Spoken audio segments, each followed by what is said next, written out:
মুন্সিগঞ্জে অধিক দামে LP gas cylinder বিক্রি করায় ৩ দোকানিকে ১৫,০০০ টাকা জরিমানা করা হয়েছে।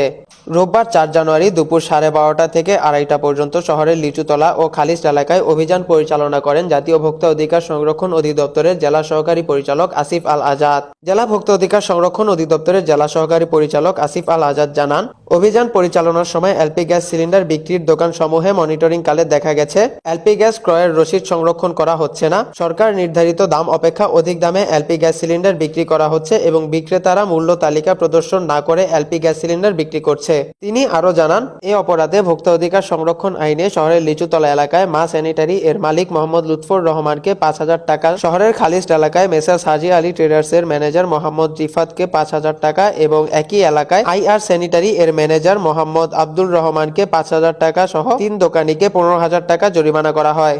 সরকারের দেওয়া নির্ধারিত দাম অপেক্ষা অধিক দামে এলপি গ্যাস সিলিন্ডার বিক্রি করায় ৩ প্রতিষ্ঠানকে ১৫,০০০ টাকা জরিমানা করেছি। আমাদের অভিযান অব্যাহত থাকবে বলেও জাতীয় ভোক্তা অধিকার সংরক্ষণ অধিদপ্তরের জেলা সহকারী পরিচালক আসিফ আল আজাদ জানান। অভিযানে সহযোগিতা করেন জেলা স্যানিটারি ইন্সপেক্টর মোহাম্মদ জামাল উদ্দিন মোল্লা ও সদর থানা পুলিশের একটি দল।